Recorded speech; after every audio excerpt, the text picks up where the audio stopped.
Hello painting friends, and welcome to the studio for another painting tutorial. We're going to do a fun winter themed painting together. This one includes some modeling paste for texture and some little glimmery paints for just a little sparkle. Those two things are totally optional. You can do this tutorial or this painting without those elements and it will still be fun, cute, what have you. So just know that ahead of time if you don't have those things. But if you do want to get some, I will link in the description box those items, as well as it'll be part of the supply list. So let's take a look at our snowman with a little cardinal, little fat cardinal there. So I have an evergreen tree. I have a couple of tutorials on evergreen trees, and they're going down in a triangle shape like a lot of traditional paintings have. But looking at my trees around, they go upwards, a lot of them, or out and then up. So I just wanted to do a little bit different one for this. And this has a lot of texture. I don't know if you can see it yet, but I'll show you how I do that. Now, to show that no two are ever alike, I've tried to paint it just like this one. And you can see how different he is, but he's still very cute. So just know that ahead of time that your painting will not look exactly like mine, and that's great. It will still look beautiful. So let's get painting together. This one is on a 10 by 20 gallery wrap canvas. This comes in the multi-pack I get at Michael's, and they work very well. So don't be afraid to get them. And or I just found some panels from, if you want something less bulky, not that these are bulky, but these are flat canvas panels from Hobby Lobby, Master's Touch. They had them on sale. This is a 3-pack. It was $12.99 regularly. I got it for half off, so that was $6.99. So it's about $3, a little over $3 a piece. No, under $3 a piece, because 3 times 3 is 9. Huh. Okay, so not very expensive at all. But this comes in a 6-pack, I do believe, and I paid $12.99 for it, so it's, you know, a little over $2, so comparable. Anyway, so let's get started on our snowman. We'll start with the background, and then we'll work up to our texture and then get him painted. I'm going to start with the background. Now, many times I say if you're doing like a fine art painting or what have you, I will have you gesso the canvas first. And I have a whole tutorial on that. And that's because these canvases will soak up your paint very quickly. But I have a ton, and I mean a ton of these paints by Folk Art. Sorry if I bumped you. Let me get one out that I don't use. This is called Brilliant Blue. I usually stick with my same colors in my paintings that I do tutorials on many times because it just makes it easier for you not to have to buy all these different colors. I am just covering this canvas with a dark color. I went with this blue, Brilliant Blue. And I love these 2-inch brushes for covering the background quickly. Now we're going to sponge some color over this because I want the texture of the sponging technique, but I wanted to get the white toned down with this darker color. You could choose any dark color that you want. I just thought this blue, being a spare one that I had, would work great for this. This is just the underpainting. We're not going to worry about how it's on there. I just want to cover the canvas and make sure you go around the edges, which I'm not going to worry about right now because this is just me showing you how to paint, but you'll want to go around the edges too. And just get it all smoothed on there. And there's that portion. Your backdrop or background is now not background, but your underpainting is now complete. We'll let this dry thoroughly. And this will help when we're sponging on the background that the canvas won't soak up so much of the paint so quickly and you have to go over and over and over it. So let's get started on our background. Out here on my palette paper, I have titanium white. These are all folk art acrylics.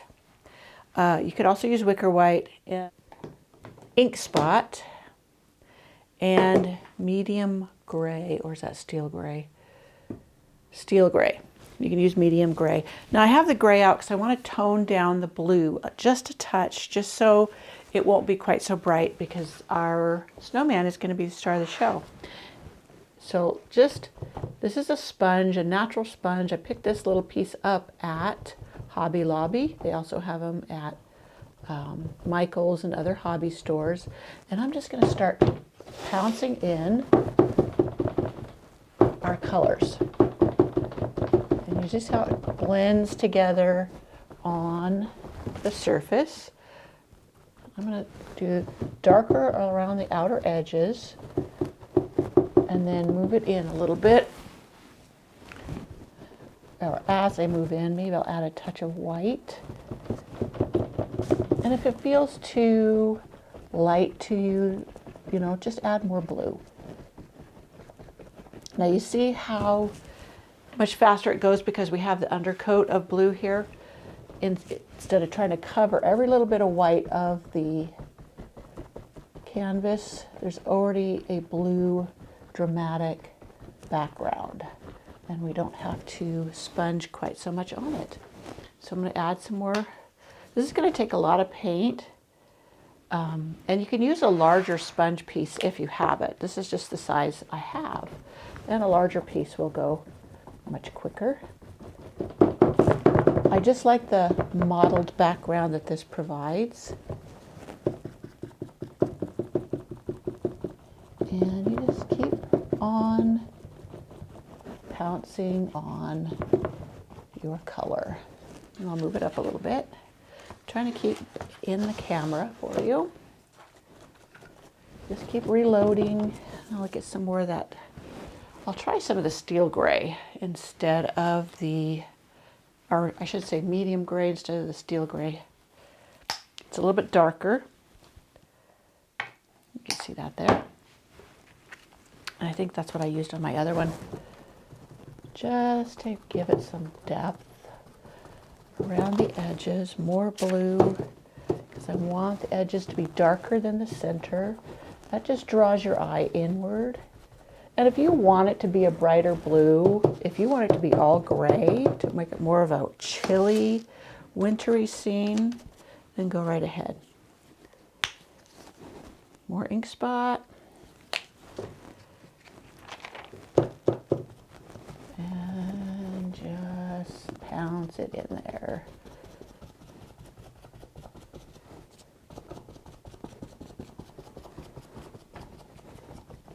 Now the tree and the snowman's going to be in here, but I'm still going to just bring all this mottled color in.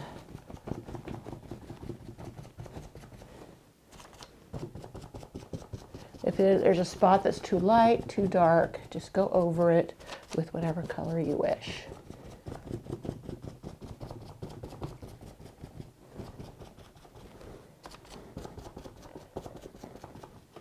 Now right along here, I'm not too concerned because that's where the snowman's sitting.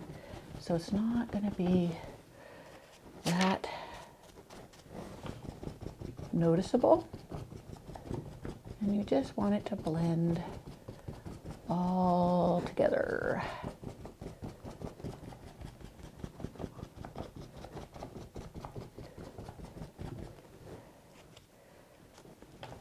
I'm just going to get a little bit more ink spot.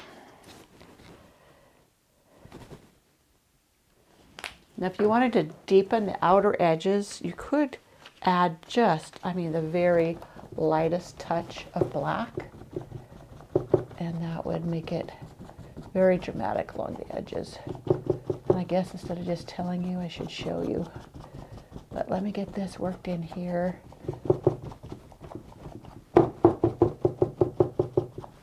And then I'll get that little touch of black on my palette. Let me see, where do I have a black here? Right here. Now, black is very strong, so you will just need the tiniest touch. And this one's gotten thick. So just a touch on your palette. I'm going to barely touch in it. A little touch more. Let it blend out. Blend it out. And then, see, I got too much white on my sponge. Just making it lighter. So there. Just blend it in to the colors.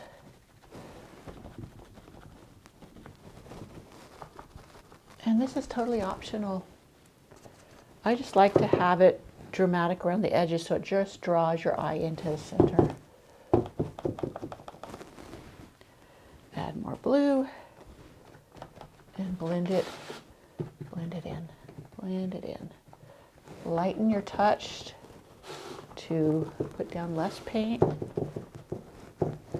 Alrighty, so there we have our modeled background.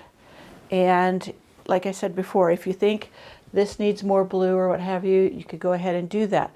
But remember, our snowman takes up a lot of space, and then our tree is along here.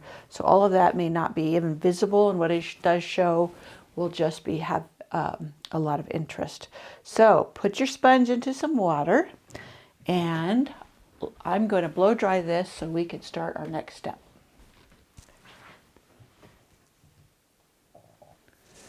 So the next step is kind of drawing where our snowman is and where our tree is.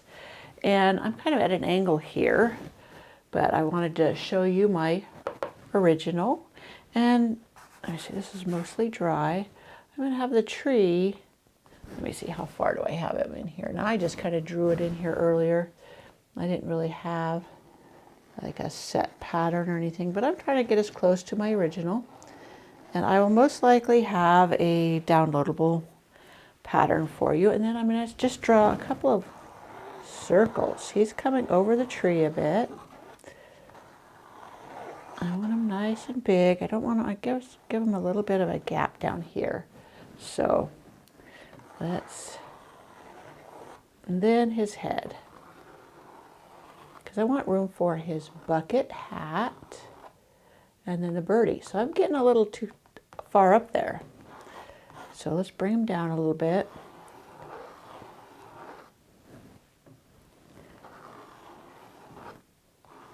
And then his bucket hat. So I think I need to sharpen my chalk pencil. I want that a little narrower. It's going to come out a little at an angle. And that's just basically, well, I don't even think you can see it in the camera. It's so faint, but I can see it. So I just drew on an outline of where I wanted things, and now I'm going to go in and we are going to start putting on the texture. Now let's move on to our modeling paste. Now I want to start with the tree. Now this is what it looks like. I got this one at Hobby Lobby. This one is Master's Touch Modeling Paste, but there's all kinds that work very well. And I have a smaller palette knife right now. I probably should get a bigger one out, but let's just go ahead. And I'm just getting some on my palette knife, and I'm just starting. Now you want the limbs to be a little bit shorter at the top, and just come on down, bring it on down. We're not being perfect. I'm a little too far to there. I think I wanted a little further over. So here's what you do. Scrape it up and start over where I really wanted it. A little bit further, closer to Mr. Snowman. In fact, the line's way over there of where I wanted it. I'm just going to bring my line down, and I'm just going to bring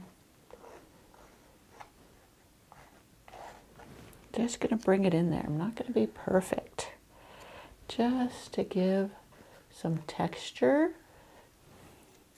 to our tree. not going to go into Mr. Snowman because he's going to have his own texture. And just play with it. I kind of am on the side a little bit, and then I turn it to the tip, and I just get a feel for it. Just put it in there. Get it going. If I think those ones are too long, I'm going to scrape them up and just make shorter ones here. Shorter. When it's all painted, it's gonna look gorgeous. Short ones, long ones, more pointy upwards. Just get them in there.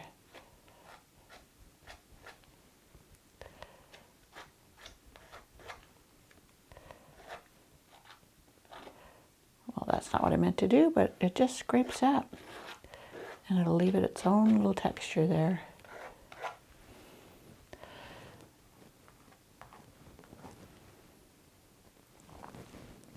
Sometimes I'll just use little bits out there.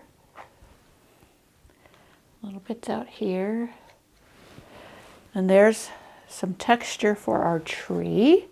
And then we're going to start on Mr. Snowman. And I'm going to kind of make it roundish, the texture, I mean. Just so he looks like he's snowman that's been rolled up into a ball. The bottom is going to be a little flat. You see a little squarish right here because he's sitting down on the ground. And we want him to be nice and big and fat. Nice big fat Mr. Snowman. And I'm just going round and around and around with that texture.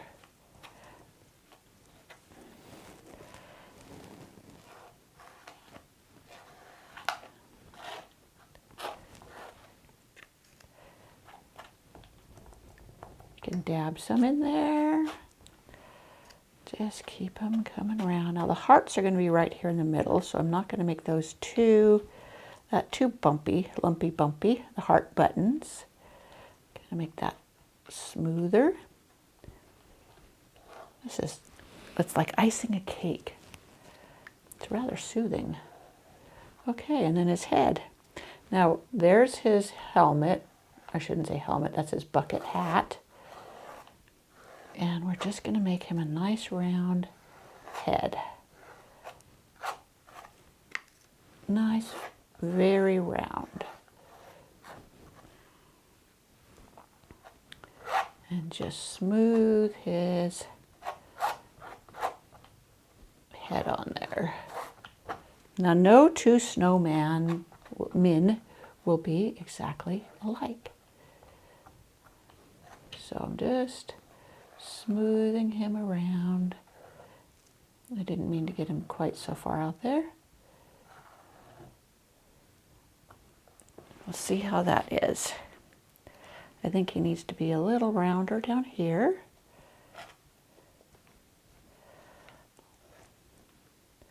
This one may seem a little tubbier than the other one. That's okay. As I said, no two are exactly alike. And you could decide if you want your pail to have some texture because it's a round, or yeah, it's not flat. Give it some shape. Give it as if the bucket's going around to the back, and you can outline it a little bit. See where that bucket is. Give it an outlining shape.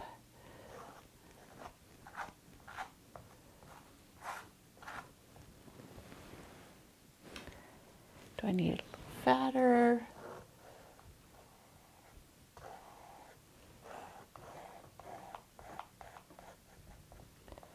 And there you have your bucket on his head. So let's take a look at our snowman. And when we put his scarf on, it's going to go right about there.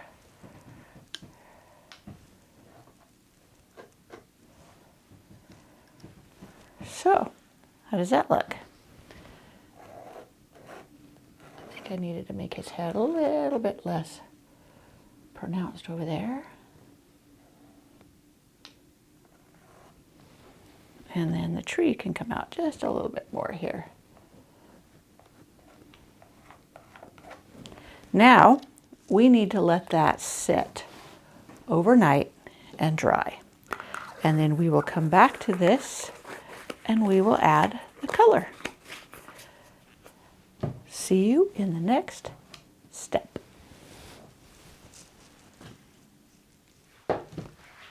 Let's move on to our tree. Our modeling paste is all done and it's time to start on our tree.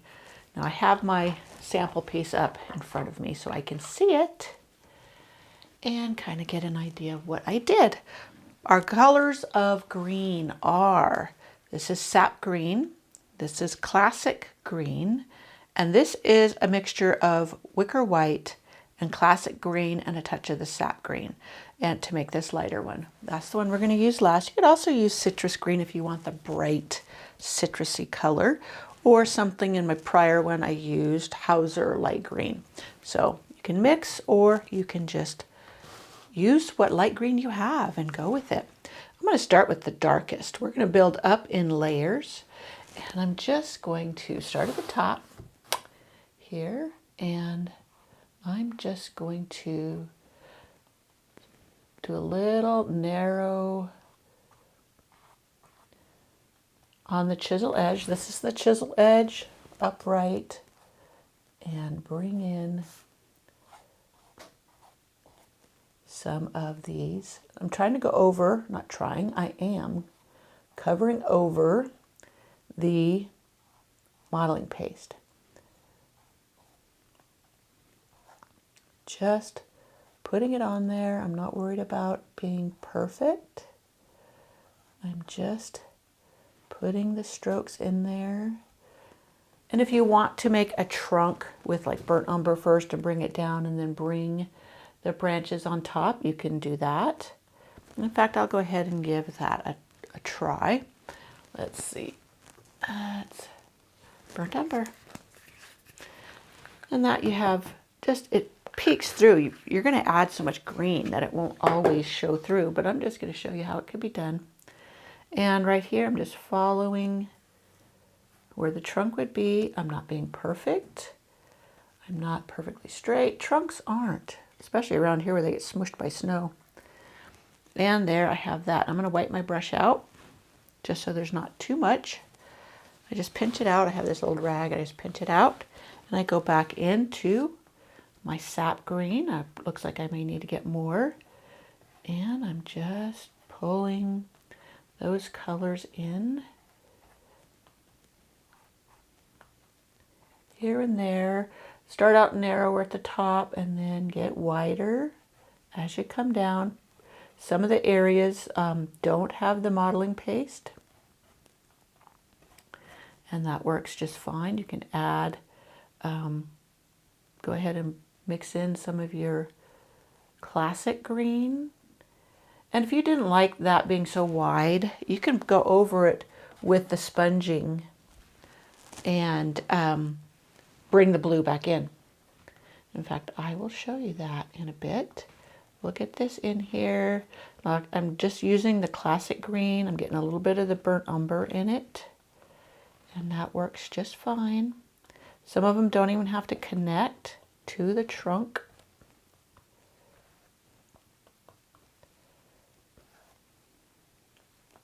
I'll have to get some more of the sap on my palette. And you don't want them even. You want them to be random in places. And I'm going to get some more of the sap out on mine. Now, for the dark green, you can also use Thicket. That works as well. And I'll show you what that looks like. Here's all that sap green Oh, this is thicket. Sorry, I just accidentally put thicket out instead of the sap. I thought that was a little bit lighter. Thicket is a little bit lighter than the sap. Different in that way. You can even see the difference between the two right there, though I do still have some of the classic green in my brush. So let me get the sap out so you can see. Now, any dark green that you have, I just like the very dark green of the sap.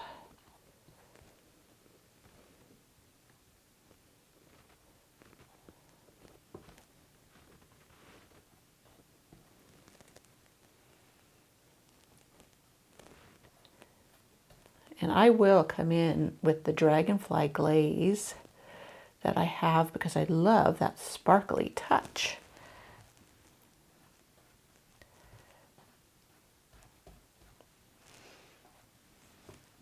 I'm going to wipe my brush out or pinch it out again.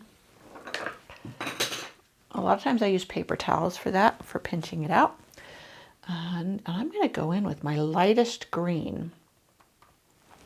And I'm just going to bring some sparks of color in. Now we will add snow. So that's why the white won't matter, because the white of the molding paste, modeling paste. I keep saying molding, it's really modeling paste. Because the snow, it mimics the snow too.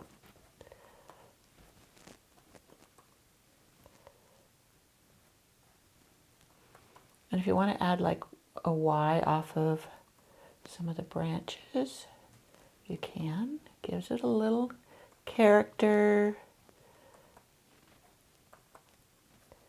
If you want to bring in more dark, bring in some more dark.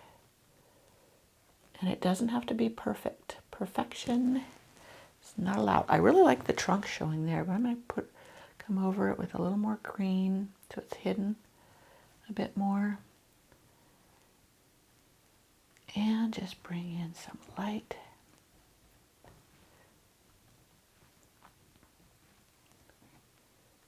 Some dark. And there we have our tree. Now you notice I have my branches going up. I don't have them pointing down. That's because this one is going to have a light snow on it, and I was looking around at our pine trees and even some of the cedar, and they do go upwards.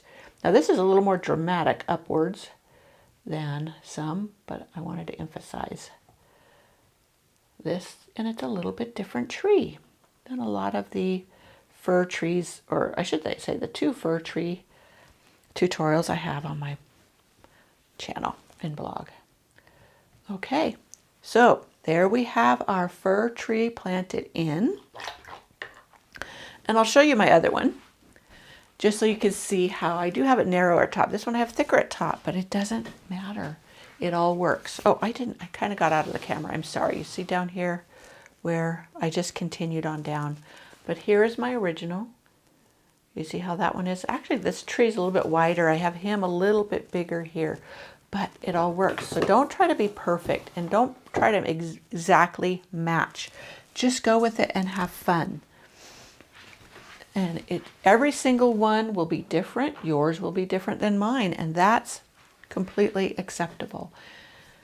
So the tree there, we're going to let dry. So I can go in and start on Mr. Snowman, the white of him. And I'm going to start with wicker white.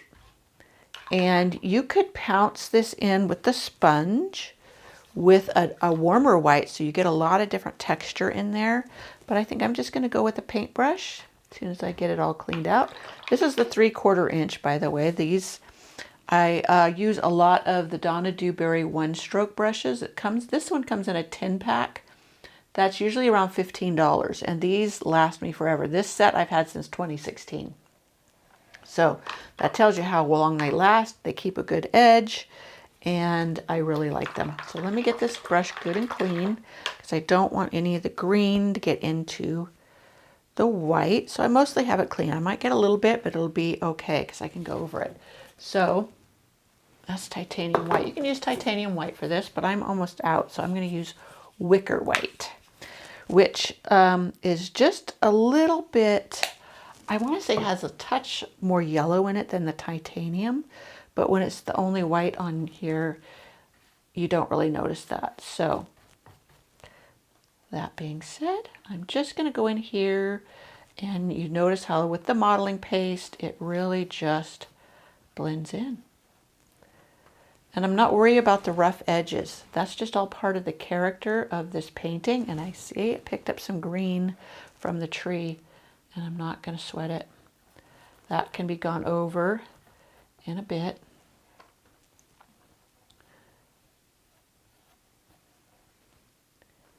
And there we have it. There we have his body. And you can really see how that, well, I can, oh man, I'm out of the camera again. I am so sorry. You can really see how, I'm looking down at my painting instead of checking my monitor, so forgive me for that. But it's just, I'm just filling in with the white all the way around. And as I said, you see how there's kind of raw edges from the molding paste? Ignore it. It doesn't matter. Now we're going to go over his face, and we're going to bring in the white there.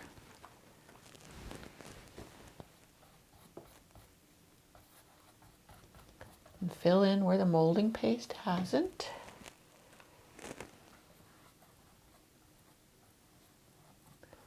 So much texture here. I am just falling in love with texture. I know I'm going to use it a lot more. I'm going to learn how to paint flowers exclusively with the palette knife and just see how I can do that. Now, if I want to reshape his face, like if I don't want that all out there, I could bring some of that blue in and trim it back. But once we get all the details in here, I won't notice that I think his head's a little big compared to my other one. And I had mentioned it before, don't try to make them exactly alike because it won't work and you'll just frustrate yourself. So there he is. He's all whited in. Now, down here on the ground, I'm going to bring in some of that gray so he kind of has a base down there where he's sitting with the white. And you can mix a little bit of black with your white, or you can use the medium gray. Since I have so much white on my brush, I'm going to go with some black, licorice black. Now, if I pointed out in the last one, this one's gotten pretty thick. You don't need a lot. A little will go a long way. You notice that here? And I'm just going to, I want a little darker. Now this is the snow he's sitting on. So just stroke it in there. Come over the tree. Tree sitting on the snow too. Got some green in there, and I'm not worried about it because I'll go over it later. If you're worried about that happening, which it can, just wait till the green dries before you put in his base, which is totally doable later. But I think I'm liking that green blended in there. Gives it some character. You can always tell yourself that when you screw up. But anyways, kind of gives it some motion too. As you play around, you'll find things you like, happy mistakes, as well as you think, oh, you learned something. I learned that I like that green mixed in with that little bit. And if I want to add little brushes of white, I'm making sure I'm getting pure white off of my palette so I don't have just any of that green. And it just gives it a nice effect. So we're doing good. We've got the white on there. We could let this dry a little bit so I don't muff anything up, but I'm going to go right into his pale hat. This is a bucket turned upside down, and we're going to paint it with medium gray. And I have this here. It's a multi-surface. Some are multi-surface, some are the regular plaid folk art. I don't worry about either or. I use them interchangeably because I usually put a clear coat or a varnish on mine, which makes the sheen all the same. The multi-surface are self-sealing and they dry with a satin finish, whereas the regular plaid folk art dry with more of a matte finish. And that's the difference between them. So here we go with our helmet. I've got the steel gray or medium gray on my 3/4 inch brush still. And I'm just going to paint the color in here in the same stroke using like a curve, because this is a rounded object. It goes around to the back. So this gives the eye the indication that this is a rounded object. Now if you want to go ahead and use the edge, chisel edge of the brush to do the edges of your bucket, then you can. And the same with the rim here. I may pull, I won't. I'm just going to stick the bird down on it. I said I may pull the up here because I cut it kind of tall, but I can cover it with the bird. Our little cardinal, our little fat cardinal. Now the shape of this cardinal, he's very, I don't know what do you say, cutesy, rather than realistic, because this is a cutesy snowman and I wanted a cute cardinal. And I got the inspiration for his shape and the way he looks from Peggy Harris. She's a excellent painting or an artist, and she does a lot of these little fat cutesy birds. So I was inspired by her birds, and it's, you know, it's really quite easy because it's like a couple of little circles put together. Now I don't paint them as well as she does. If you want to see how really to get them really cute, check out some of her. She has a website, peggyharris.com, and she sells e-packets and she does lessons to paint those little birdies. So I have his helmet on there. Now I still have the medium gray I'm going to be using. We're going to bring in some lighter grays here in a moment, but I wanted to add a touch of black into the outline, some shading, and I want it all to blend well. So I'm going to get my medium gray on my brush, and then I'm going to get some side load a touch of the black. Can you see this? I mean, I don't know if this sheen is too much, but I've got a touch of the black on my brush. And I've blended it well so it's not really stark. And then I'm going to bring it along the edge here of his head. It just darkens that medium gray a touch. And then right along here, because, you know, buckets or pails have a lip. And I'm going to fill in this center part here between here with just the medium gray. It has a lip, so this gives that impression of that lip. And then I'm going to take it around the outer edges a little bit. Keep adding a little bit more black so you can see it. I just want it to blend in. I don't want it to be a stark, stark line.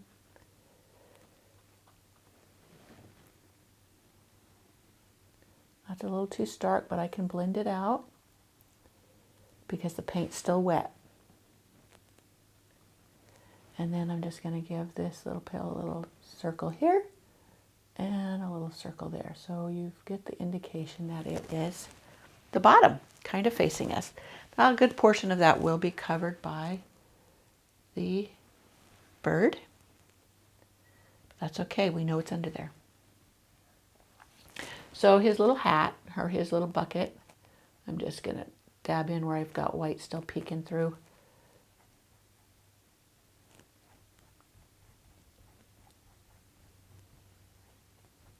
You notice I'm adding a touch of shading with the black on the corner, blend it into the brush well.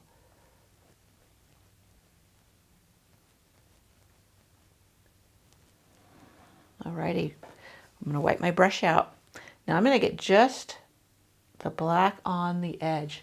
So this is going to go right here. I'm trying not to get my finger in that. Just right here, a dot. And that's where the little handle is going to erupt from. And then I'll get more gray on my brush. I still have a touch of that black. And I'm going to bring it from the back of the bucket, a little line, and I'm making in my mind's eye a loop for the handle. And I just brought that around, and then I got a little more black on the one corner, and I'm going to pull it in there as well. So there's our bucket handle. So the bucket's coming along really well. I've got plenty of gray on my brush, and I can still see a little bit of blue coming through there. And I don't mind that I'm getting the black in there. So I'm going to leave it. I'll leave it for a moment, and then we will come in and add some highlights to it. And this, I have some metallic colors. Let me see if I have them over here. That's the medium gray. Let's see. Oh, right in the tree. Metallic colors. Let me see. This one is sequin silver, and these will add a spark to the bucket.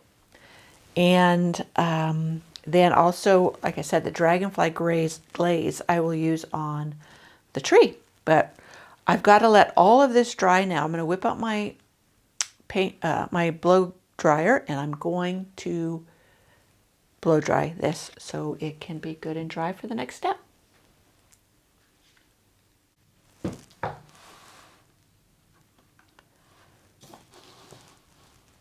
So let's give him a little more dimension. And how I'm going to do that, I'm going to go ahead and use the sponge because I like the texture and the way it blends things in. Now there's a tiny bit. This is the Brilliant Blue. No, this is the ink spot, sorry, that I had. Now I'm just going to put a touch, and I'm going to work it into my sponge. Get some of this paint that's I worked in already. Just a touch, and I want to work it out.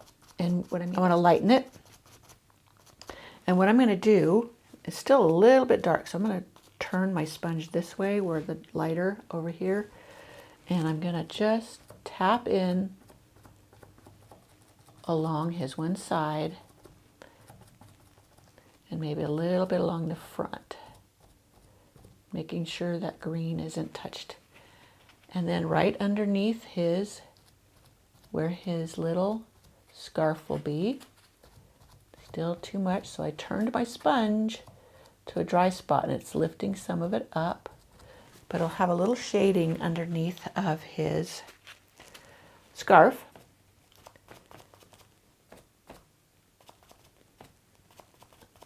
And then we'll go right along his head there on that side, just really lightly. And if you get any that you think is too dark, just go back and find a clean spot on your sponge, go into just the pure white and blend it in, especially when it's wet. Now I had some dried, this is the last of a bottle, so it has some dried parts in it, but this has a lot of texture, so it doesn't bother me that that's on there. Now normally when you're doing brush strokes and whatever, you don't want these big globs, but this thing is all about texture. So I lightened a little bit where underneath his scarf is going to be, and it might even get covered. So there you have a little bit of shading on that side of him. And that's all good. So we're going to put our sponge into the water basin, and we're going to let that all dry. I think it's getting there. The tree, because we used a lot of thick paint on our tree, it's going to take a little while longer for that to dry. In fact, if you want to take a break and have, come back the next day, that's entirely doable and sometimes advisable. That way you don't make a mistake or get rushed and then come in and goop up things with another color that you don't want. So take a break And you can blow dry it, or you can come back later at another time when everything's dry.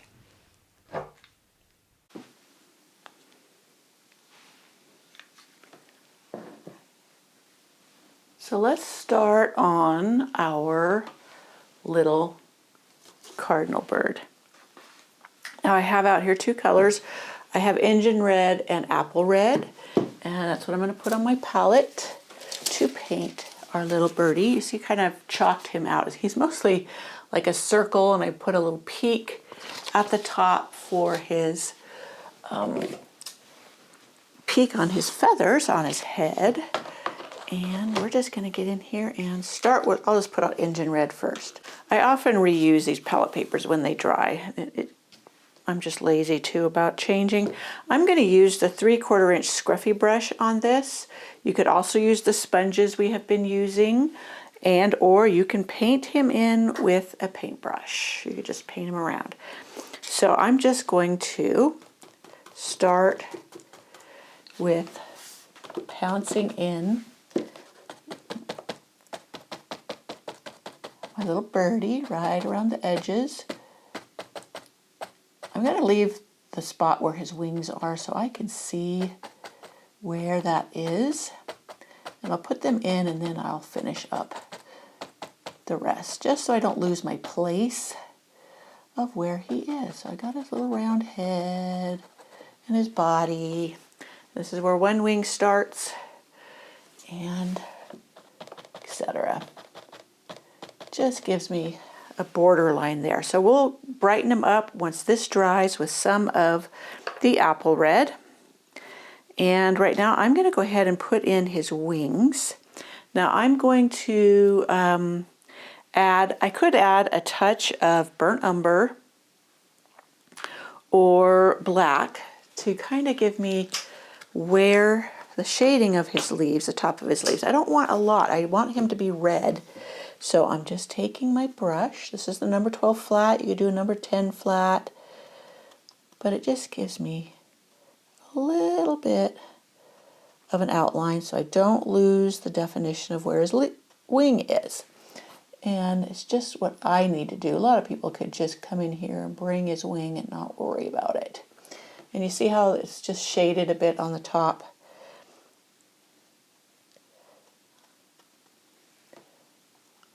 And I'll do the same with this one. This one kind of comes in here. Just a little arc. It doesn't have to be perfect.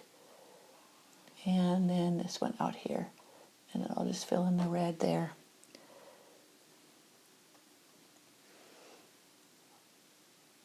And his little tail feathers can go outwards. Sorry, my battery died on me. If this kind of looks glitchy. But anyways, I'm reloading my brush with the engine and that burnt umber, and I'm just flicking some tail feathers out. That's all we need. I'm just going to round around the edges. And then right here is where his beak was. So I'm going to go ahead and put his beak in. Now I'm going to do that with some yellow ochre. And hopefully it's on my thing. I knocked a bunch of paint bottles off. And let me find the yellow ochre. And I could do it with the burnt umber and then go over it with yellow ochre. But right here, and it's just kind of a triangle shape, and then it's going to go inward. It's nothing too fancy. And then I can put the spot where his eye will be. Some of this may get covered a little bit when I go to do the lighter, brighter red, but I just put the brown spot where his eye is. Now the black part on him will be right between the beak to the eye and then downwards like on his chin area. So we've gotten those little sections in. We're going to let Mr. Birdie dry for the most part. I can see where this can come down a little bit. And it just gives us a basic outline. His head is really round. I kind of got his head rather goofy there, but that's okay. No two will be exactly alike. I've told you that before. So he'll still be cute. Okay, Mr. Birdie. Now let's move on. Let's put some snow on our tree and get that going a little bit. Now you could do this with a scruffy brush. Mine still has the red in it, so I'm going to go ahead and do it with, excuse my reach, a little sponge and wicker white. You can also use titanium white, and we just want to touch some snow on there. So load it into your sponge. This is a dry sponge. I cleaned them out from the last time I used them. And then pounce them off a little bit. You can kind of see how thick the paint is on your sponge. Just pounce it out, and then I'm tilting it to the side because I want it just to glance on different areas of the tree. Tilt it on the side. I got a little much there, and I'll show you how I clean that up because I want it to be kind of glancing onto the limb. So I got that a little bit wet, but it's pulling it up. And then I take a paper towel or a cloth that I have close by, and I just wipe it off. Just like that. Or if I could just do, the paint's still wet enough. And it gets into the crevices. I like that. Still not liking how this one turned out. So taking that off a little bit. I think I have more control with my scruffy, so I'm just going to grab another scruffy. Even the smaller scruffy would work fine. In fact, I might go with the smaller scruffy. This is the small scruffy. Let's see, this is the 1/4 inch. So I just make sure it's good and dry and fluffed out. So now I'm putting it on here, and then I'm just glancing it on areas where I want snow to be on my little branches.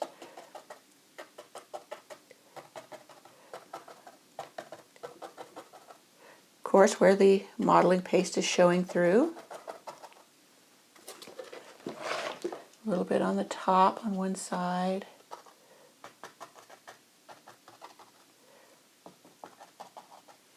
And if there's any time that you think you have too much, you let that white dry and go in with a little bit of the green. Just touch it up. Just touch it up. I don't want to cover. This is just dusted with snow, so I'm not real worried about it being fully covered. I'm kind of getting down to here where it's gotten, some of the molding paste is still showing.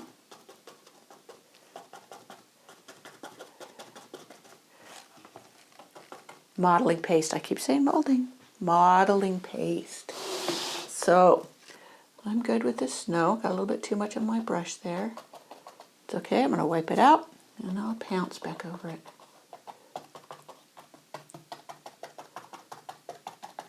And you see how thin that is now? That's what I want. I want it real thin. So I just had wiped out some of the paint. So if you're finding it's too thick when you lay it on there or pounce it on there, just wipe your brush out. Okay, all good. The tree is not the star of the show. Our snowman and Mr. Cardinal is, so don't worry about the snow being one way or the other. And I'll show you how I bring in another green branch later, just in case you want to know how that turns out. Okay, now while that is kind of drying, I'm going to look over what I want to put on Mr. Snowman next. And we still have some red out, do his buttons. Oops, splashed myself. Alrighty, let me get that.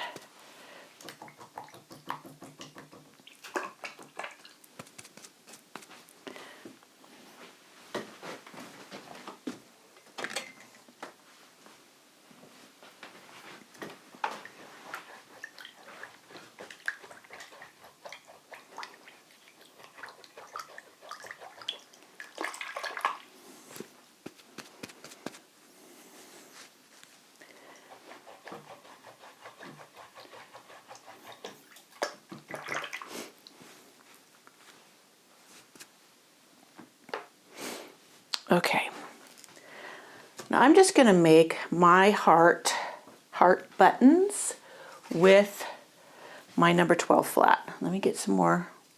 No, I think I got enough red. I'm going to get some engine red out.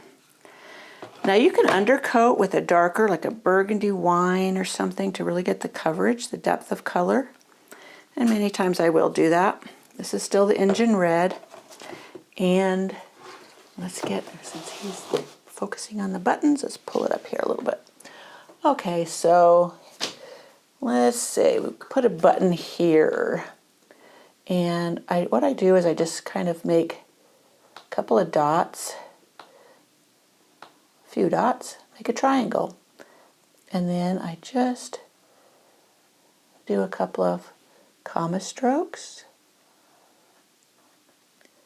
Pull it over there more, pull it over here more, and there we have our heart. And I'll do one a little bit lower.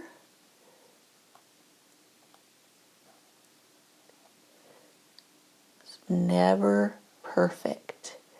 They're a little wonky, a little misshapen, and they're going to be hard to make completely straight going over the modeling paste texture. So you see how this one's kind of gone up there, and it's not exactly the same shape as that side. That's okay. It's interest. No two will be exactly alike. One heart button can be bigger than the other. Just enjoy it. Okay. That. Sorry about that. I got going and forgot to turn the camera on after I had to fix something. And what I did was I made sure my hearts were to my liking. I'm letting them dry. And I mentioned that I should have done the eyes first because I'm in danger of putting my hand here as I do my eyes or somehow contaminating or ruining my hearts. But I'll just be extra careful. Just think of those things as you're painting along. Anyway, so I got some black. This is licorice black and my number 12 flat. And I had first drawn, kind of placed where I wanted my eyeballs and my carroty nose to be. But load my brush with black, licorice black. And all I did was make a couple of U strokes, upside down U stroke and an upward U stroke, and just filled in an oval for that eye. Since his carroty nose comes here, I just did an upside down U stroke and went straight along the line I can see for the carroty nose. And you're perfectly welcome to paint the carrot nose first, but I did not. So we will do that right now. I cleaned out my brush, and I'm going to just go in with raw sienna, or you could do this with some yellow ochre, just to get it going, because oranges is very transparent. So I got the raw sienna on my brush, and I'm just going to put his little nose, carroty nose. Now I make this a little bit of a curve, not flat. And then I'm going to follow the line up and just make his nose long and pointy. Now on the other snowman, it didn't go off in the edge, but everyone is different. You can make it a shorter nose, you can make it a fatter nose, whatever your heart desires. Just get him a little sharp, pointy, carroty nose in there, and everything's good. Now that we have that in there, I'm rinsed the brush a little bit. I really shouldn't have, because I just want to show you something. And I'm going to do this with also the orange, but kind of give it some shape with these little C strokes. And when you come in with the orange especially, because that will give the eye an indication that it is a rounded object and not something that is just flat. And we want to give them dimension. So we have the hearts still drying. There's a little edge of red there that needs to dry well. The eyes are drying, and that nose will be dry. So we can go on to our pale above. Now this one is a lot darker than the original, that's fine. It doesn't have to be the same color. I would like to bring the color up a little bit, so I am going to take the medium gray, is what I used with that, for that, and I'm going to put on my palette. Probably don't even need that much, but I'm going to mix it with white and make it a much lighter gray. I'll need more white on here, but it looks like I'm getting there. See that? And I'm just going to bring in the same type of strokes where I'm just, don't worry about going over that. You can fix that in a minute. Go under Mr. Birdie. Make it circular shape there so it gives the indication of roundness, the same as this bucket part. And you see how it lightened it up just fine. Bring it all the way over.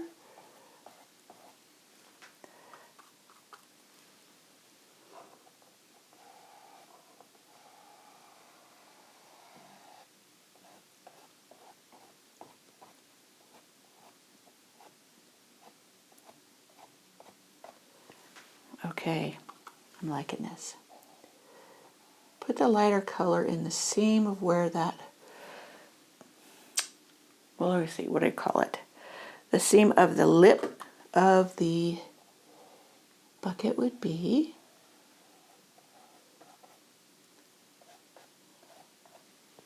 And then you see I have the black right here. I'm getting a touch black on the corner of my brush. Going right along that edge.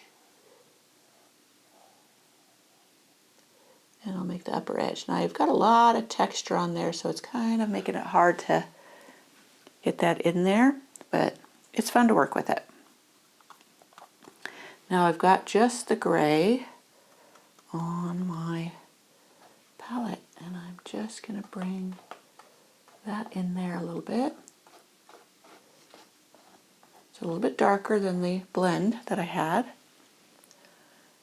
and it's good. Now I'm going to get just a touch of black to mix with that and bring that just in right along the edge and right here. Just a touch of black with that gray. Just gives it a little more depth of color. And we're good.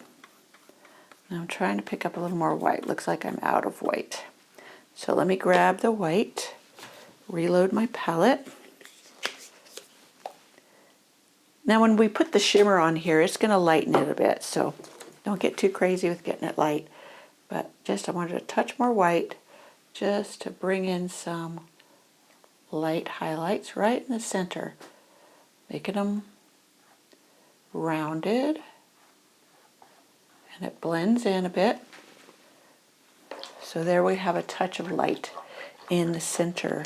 Now it's looking like Mr. Bird is dry. Yes. So we can go in and we can add another layer of the engine red, or we can see how that apple red will do. So let's get the apple red and just give it a try. You see how much darker the bird is. See, there's engine red. And because he was on a dark background, the red, which is also very transparent like the orange, is much darker because the darkness comes through the color. So here is Mr. Birdie, apple red for Mr. Birdie. Now, my scruffy's still wet, so I'm just going to kind of put in some apple and see how he goes. See if it really brings, because I want him to be very bright. Now I could have undercoated with white. That's another way to get it, make sure he's very bright. And just know that with reds, undercoating with white will help to keep the red very vibrant and gorgeously vibrant.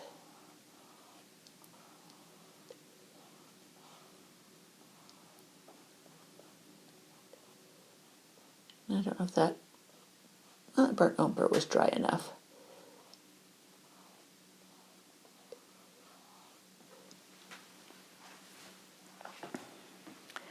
Okay, so I've got the pure orange on here on my palette, and I've got my number 12 flat.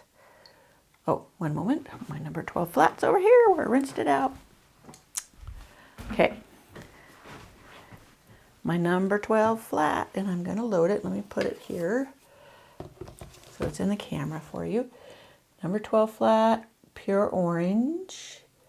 And I'm going to put in his nose again. And I'm going to do like I told you. Do these strokes. You see how you can really see that brown through there?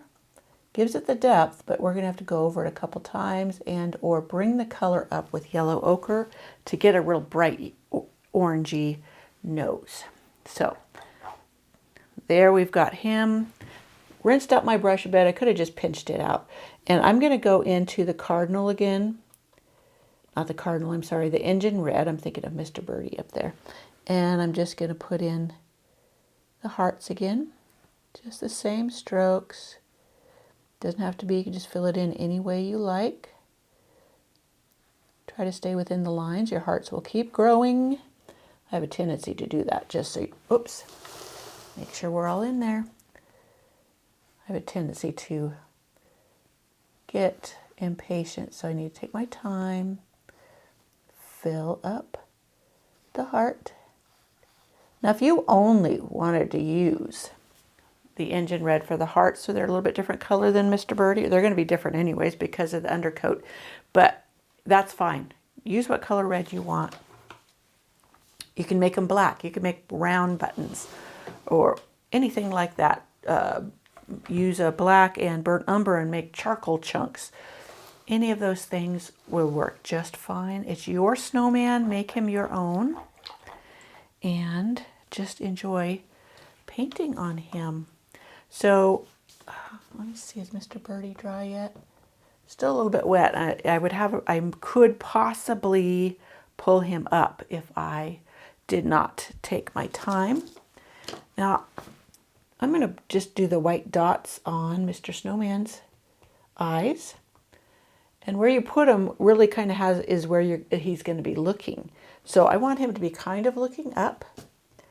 I'm just using the end of the Scruffy Brush paintbrush. You can use the end of any paintbrush or whatever tool.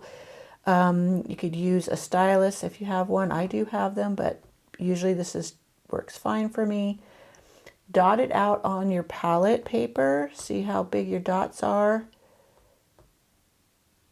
before you take it to Mr. Snowman. So the second one is probably the right size. So I'm going to put him right up here because he's looking that way. And I'm going to do another right there.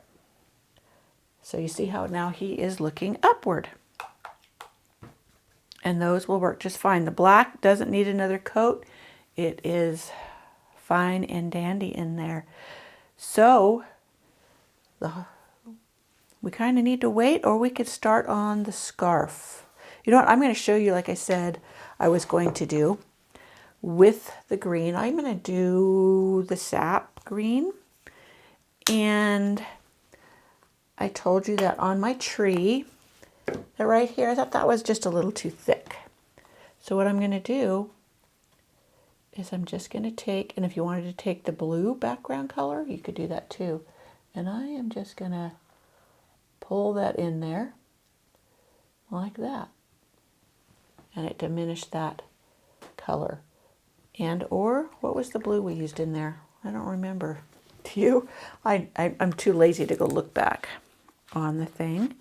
So I think it was, I don't think it was Brilliant Blue, was it? Nope, I think it was Ink Spot. But it did have some white in it. But I'm going to just fill in there with the blue. And call it good. Could add it in a few other places.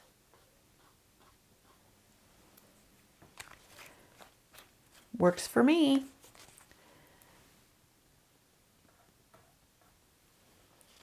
And if there was even limbs on the tree, too many limbs of the green that you wanted to see some space through, you could use the same technique with the blue. And that's called reverse painting. So there is that in fixing faux pas, which we all should be able to do very easily. Alrighty then, let's continue on. You know, I wanted to mention right here that I did not like how dull that the undercoat of the raw sienna gave or made the carrot nose. So I went over it with a little bit of white, and I'll go back over it with the orange here. So I would recommend, rather than doing the nose to start off with in the raw sienna, do it with yellow ochre. That is much easier to get the bright color you want with the orange. So that's a correction I had to make. So I am going to go ahead and do that nose again with the pure orange. And then it can be drying while we continue on. So let me get some more on my palette. I had put it right here, and we'll just do that. We'll get some orange put onto our nose. And look how much brighter it is. Now don't worry about getting all the way up to the edge. Completely just get as close as you can.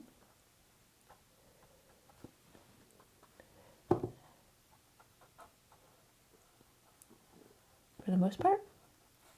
So there we have it. And we can come back in a little bit later. And we can go along the edges if we want.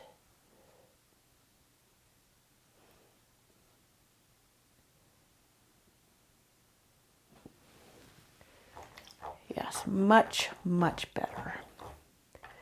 So even as many times as I've done this, I still make silly mistakes that I have to repair, but it's all good. Knowing how to work it is part of the fun. So now we're going to do our little birdie. I'm not liking the shape of his head at all, but we're going to go with it anyways. And I may come to love it. Sometimes that happens. So I'm going to go ahead and I'm going to put some more apple red on him. I really want to bring the color up of him. I want him to be nice and bright and cheerful. So I like his little top knot here to be a little perkier. And we're just going to go in. Everything else is dry, but that burnt umber and that beak will show through. So don't get too precious about it.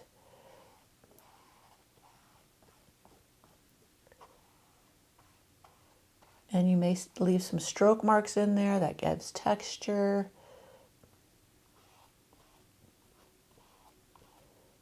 That's all good. All well and good. And you don't have to go perfectly up to the edges. A little bit darker color gives it the dimension. So I'm going to go touch in the orange, pure orange. And I'm going to bring in, this is the underneath of his wing. Just bring that lighter color in there. Same with here, kind of like there's a halfway mark. And if I can't get it in there while it's still so wet, I will wait. There we go. I think I rinsed my brush and now I'm getting in the red again because I got that a little tall. So I'm going to go back over that. Back over that. There we go. So I'm going to get some black for his eye. And I think the black on my palette is now dried, so I have to get out a little bit more. Since I'm only doing the eye, I'm just going to open it. A lot of times people say this is a big no-no because, you know, you get air into the thing, into the bottle, and it creates a problem. As far as the paint drawing, now I'm going to dab. I want it rounder. That's not working for me. So that one isn't going to work. Let me try this one. It's probably because the black is so thick.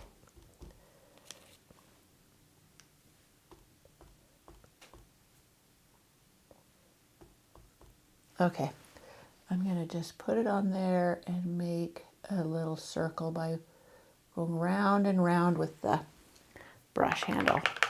Okay, there's the backdrop of his eye. Now, we'll go over that with white. That's a little bit big, but I had a hard time spreading that paint. I should have went and grabbed a black that was less thick. A lot of times I will use, what's my other black?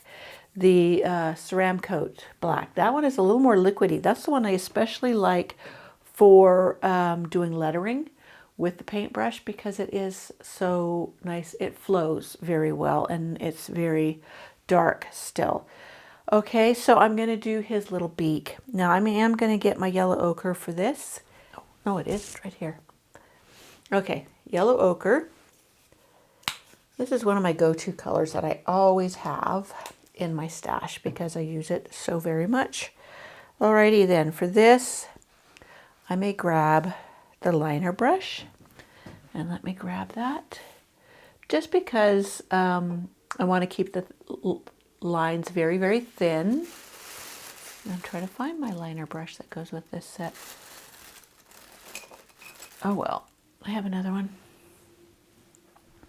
This is one of those, comes in the cheaper sets. This is a plaid #1 liner. I think it came in a detail set, but there is the #2 liner that comes with the Donna Dewberry that you could do this with.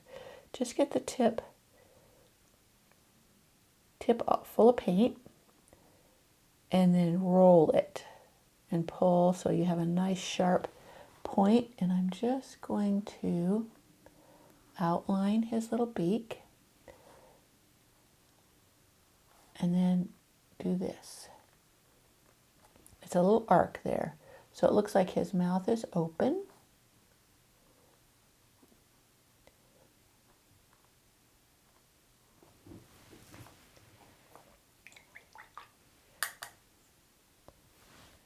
And we'll let that dry.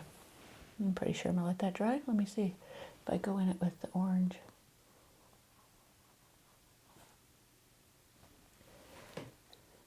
It's not showing up that good against the dark blue. Okay, we'll just have to go over it again. Or I might have to undercoat it with white. Okay, then, let's see. His feet really don't show, but we could put little feet on him down there if we desired. And the black. Let's go ahead and put the black on around his face.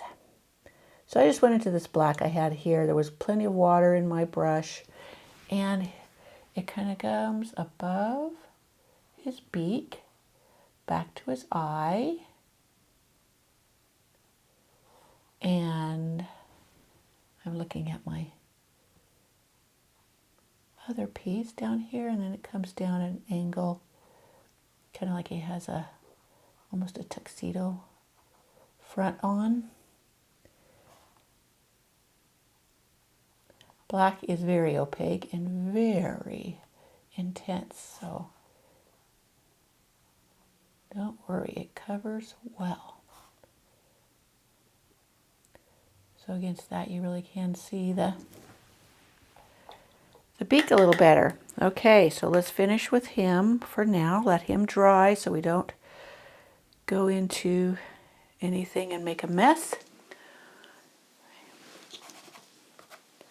All good. Let's work on our hearts a little bit. Now I still have the apple red on my palette, and I want to just bring in a hint of shading. So I'm loading my brush with the apple red, and then I'm just touching it into the black. Work it out. I don't want stark black. You can work it into the red, so it's just shadowing. You could also shadow or shade with burnt umber. So I'm just going to pull it down onto the left side of the heart. And it gives it just a touch of shading. Again, black is very intense, so just a touch will do the job.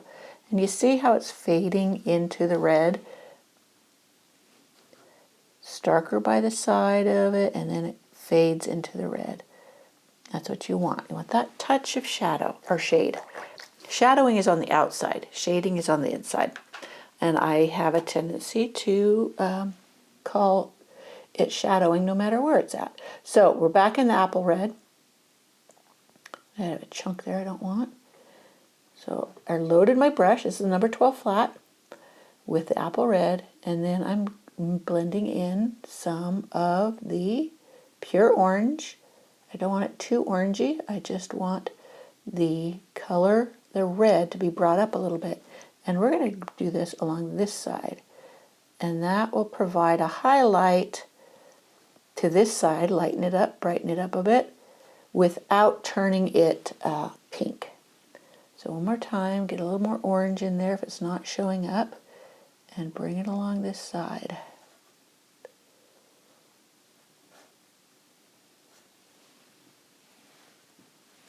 Pinch out your brush. Let me get my rag. I'm going to pinch out my brush. I'm going to go in just to the red and just fill in the center here. You can go along, like this is a little dark, go along there and bring that back up. It will show through, the dark will, but you've brought it up to where it's not quite so black. And there we have our hearts. We could come in and bring a spark of light later with a touch of white in there if we want, or we can leave them as they are. They're not the star of the show, they're just one of the details on Mr. Snowman. So let's give him a little smile. Let me see, well, I've got the black in here. That had a touch of red in it, but it doesn't matter. Using the liner brush, make sure it's not too watery, because it'll just leak out. So we want him to have a nice little smile. So we're just going to give him a nice little smile. So he looks very pleasant and happy. Okay, well, those are drying. We could go back into his carrot nose again. It looks like it's dry enough to do another coat. The danger of going in too quickly before it has dried enough is you will pull the paint up. Whoops, I didn't mean red. I want some more orange in there. Bring it into the brush and just pull it on there.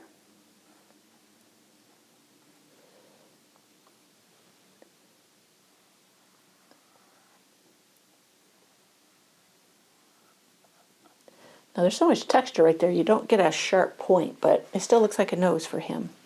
Now I'm going to highlight a bit. So I still have the orange on my brush. I went into the yellow ochre. And we'll just take it along the top. Now if you want a brighter yellow, you could do that. And it's still so wet, it's not really showing up, but it's just a little bit there. Does the job. And we could put some snow on his nose too later. Just pounce it on there. Okay, where do we want to go from here? I really like his helmet, and it's doing well. I obscured his little place where the bucket handle went into the bucket, so I'm just going to restate that. And then restate the handle. You could do this with the flat. I'm just going to go ahead in here since I have this brush out with the medium gray. Touch of black added to the medium gray. Give it a little more oomph.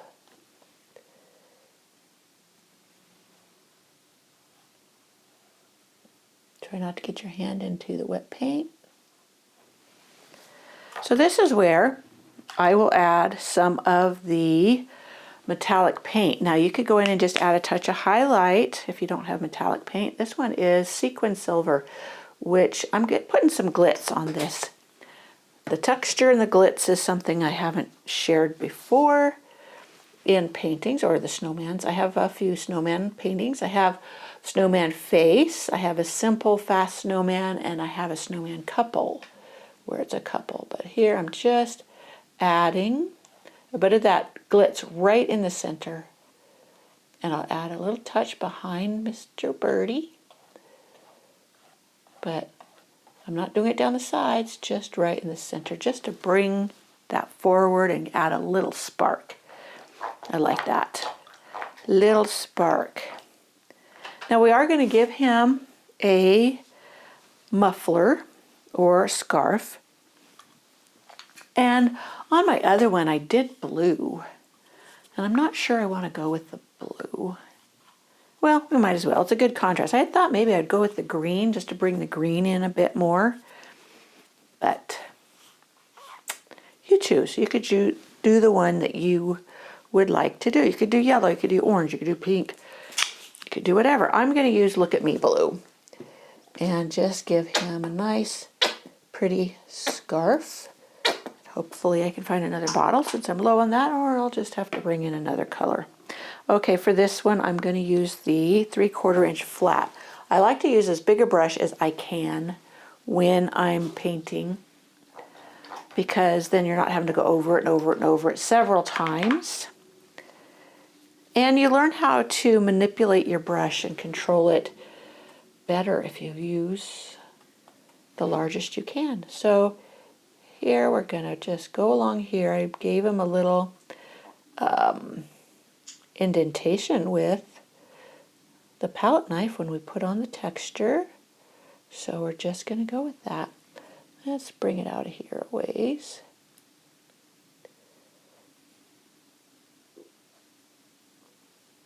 I got a little edge there that I'm not sure I want. So, okay, so here's our muffler, or I don't know why I say muffler. It is not a muffler, it is a scarf around his little neck. So, we'll let that dry. I guess we could do the lower part. So, to do his drape part that comes out, come along here and just slide and pull down. Press your brush and just give him a nice scarf.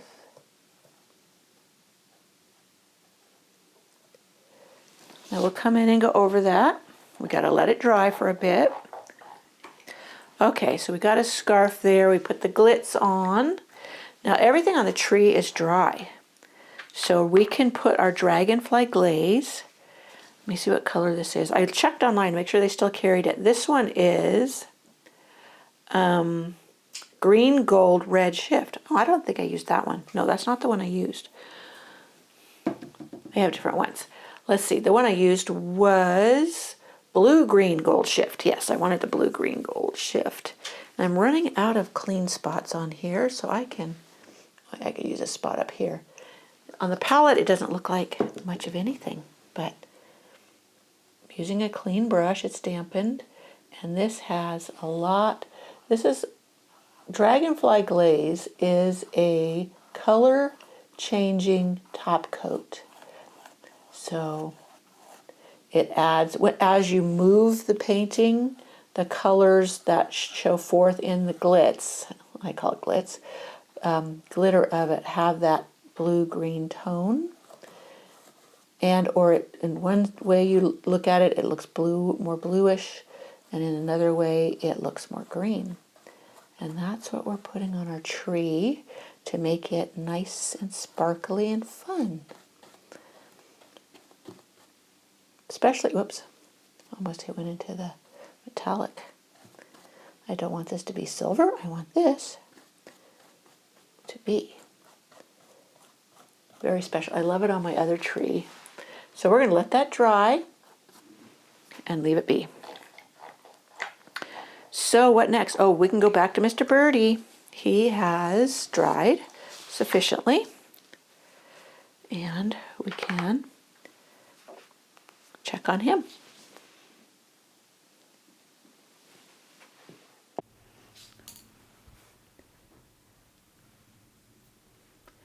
So let's work on Mr. Birdie some more. Looks like his eyeball is what's next. So I have my wicker white, and I am going to do his eye. Now I guess I'll go ahead and use the liner brush so I don't get it too big. And I'm just going to go in the center part of the black and put in a round circle.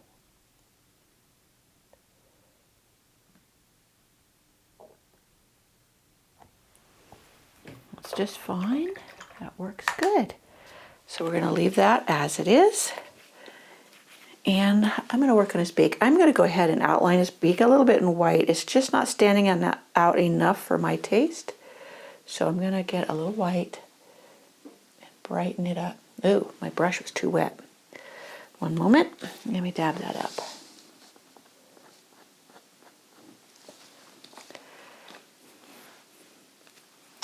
Dry my brush.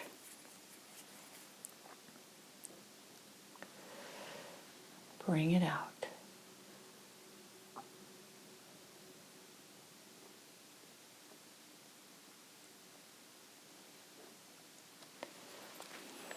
You don't have to cover the yellow completely. Just brighten up a spot that you want to be just a hair, touch lighter. Now I'm going to go in here with the liner again. And I'm just going to bring carefully, because I keep trying to get my hand in that tree. Again, I got too much water in the brush. It's up on the ferrule. And I'm going to just give some texture to it underneath of his little wings.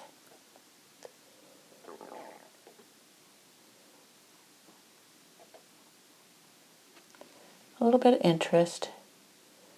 Mix some.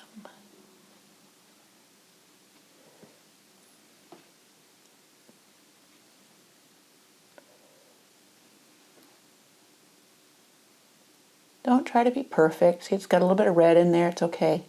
I just want to add a little bit of texture in there.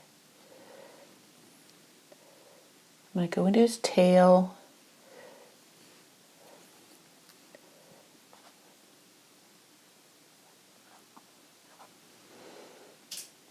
Give him a bit of highlights in his tail. It's a little too dark.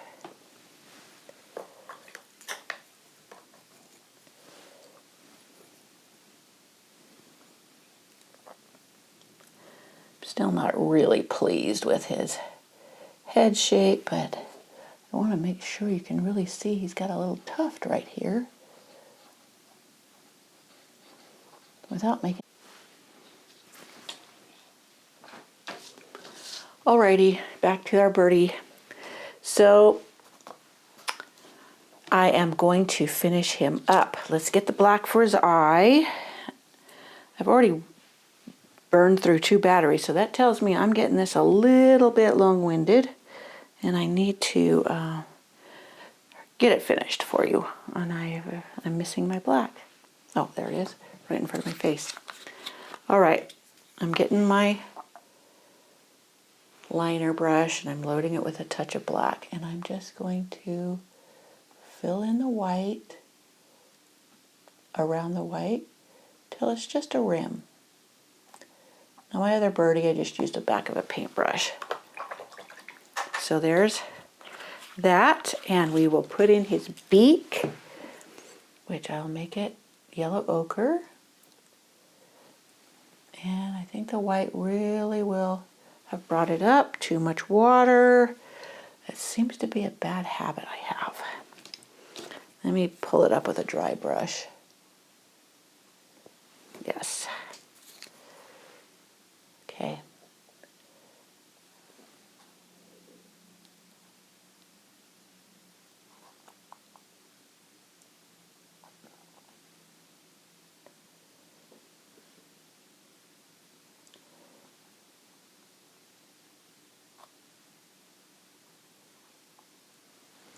There we go. his beak.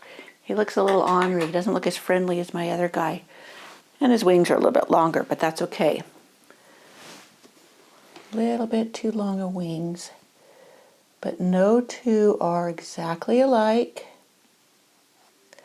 And I'm going to give him a little bit of shading. I don't care for the liner brush. I should stop using it and come in with a smaller flat brush. I'm going to use my number 10. And, oh, there is a little bit of black left there. That's moist. Okay, what I'm going to do is give it some shading along the edge. I don't want very much, and I got blue in there. I don't want blue. I'm going to have to put more red out. I could use for this, I could use the engine because it's a little bit darker and it'll give it a little dimension. So I'm loading my brush, getting it in a little touch of black on there. Work it in till it's faded out enough. And then I'm going to come in right around his wing. And I'm just going to shorten his wing a little bit with that shading. And then underneath here,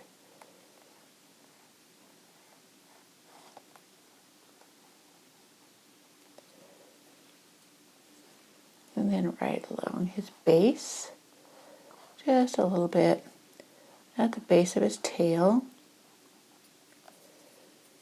It all works, and underneath this wing. Now it shouldn't be too wet, so I can come in and give him just a touch of white on his belly, top of his head.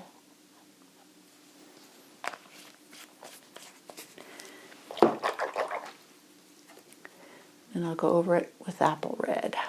It's dry brushed on there, so it doesn't matter that I go back over it right away. If it was still really thick or wet, I wouldn't, but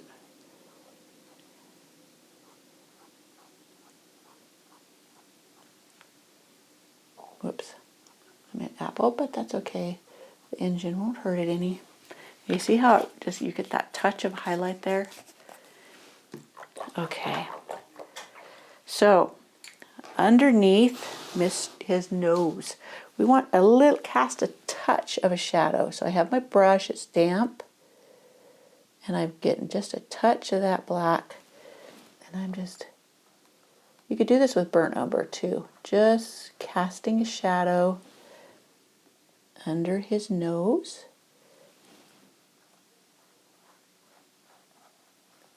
Tiny shadow. Just gives it some dimension. So let's finish off that scarf. I'm going to need the true blue and a touch of a darker blue. The ink spot will work fine. That was what the background was done with. And I'm loading up my brush with the true blue. Wasn't that? Look at me, blue. And then I'm touching into the ink spot. And we're just going to come right along the edge there.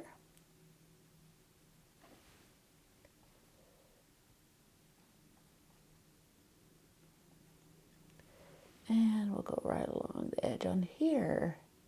Whoops. Obscured the ink spot. So here we go. We'll go along here. Give it. Now you notice I got my finger right in it. I took the ink spot right underneath where it folds over. And that was to make it look like it was shadowed under there. Now I'm going to come along here on this side and bring that down. Just like that.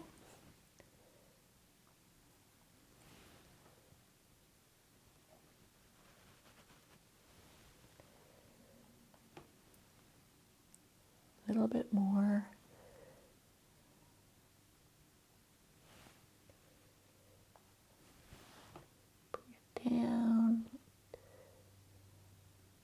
shadow down underneath there. So we have that, and we will bring in just a touch of white to the center.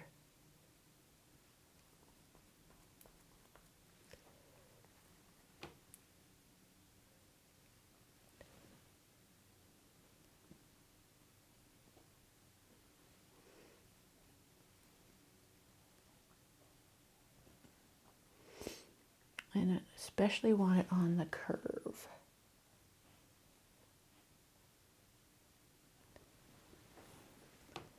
It's a little too stark, but we can go in and blend it out. Add a little bit more of the Look at Me blue. And there we have his scarf. I just do the one edge. I don't do two. You could put in another, like one folded underneath there on either side. That is fine. You can give it a little fringe. I did on my other one, but this one I'm just going to leave it plain. And you could actually have it come down to a point as well. So let's see.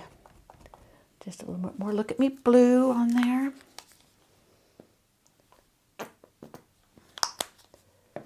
Need to get a new bottle of that. So have it come down to a point. Fill in as you feel the need.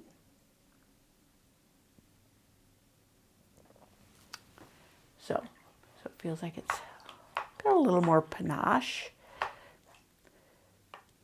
So if we want to give our hearts just a little spark, corner of your brush,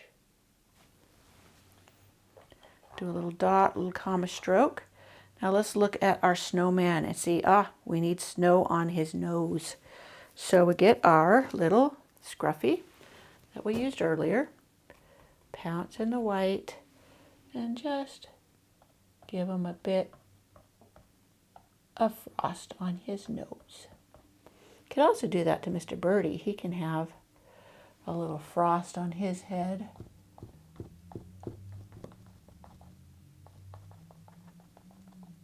Maybe a little frost on his wing. Little snow bunny. Maybe that's why he's looking kind of mad. He's cold. Okay, now if you want to put a little glitz or a little shimmer on your birdie, we could do that. So let me see if I have that dragonfly glaze that was the different color. Let me see, this is blue, green, gold.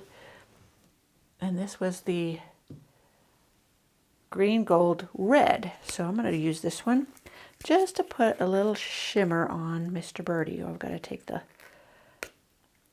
top off here.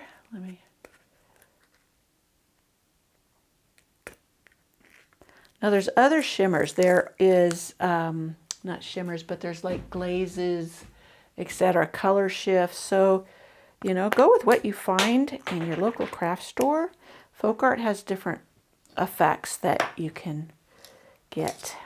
So I just put my paintbrush in there. I got a little bit. Let's give him a little shimmer.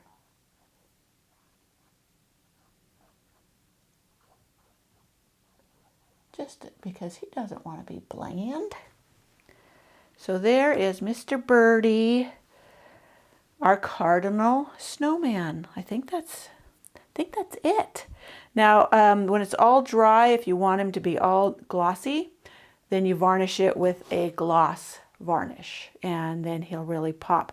The varnish is clear. It will not obscure the shimmer in the tree or anywhere else on Mr. Snowman. Now let me put up the other one next to it so you see what they look like side by side. Now this one, someone asked if I could put mittens on him, and so I did. I haven't finished his mittens yet, but so there is, whoops, the two snowmen. And look how different they look, but they're both super cute. So there you have. Oh yeah, I didn't put arms on him. You don't have to. You can just draw stick arms, put some mittens on him. Like I said, these mittens aren't done yet, so that's why you can see his hand through there. It was an afterthought. And his bucket hat, the little birdie, and the other one. This one I never did complete. It was my practice run and I wanted to get it going. Look at the background on this one's darker than this one. So you can go different ways. You could do a much lighter gray back there so it looks more like a chilly, wintry scene. This one looks... So I hope that you will join me in the next painting tutorial, which I'm not sure. I just fly by the seat of my pants and decide what I want to do. But there you have your cardinal snowman with an evergreen tree. Alrighty, I'll see you next time.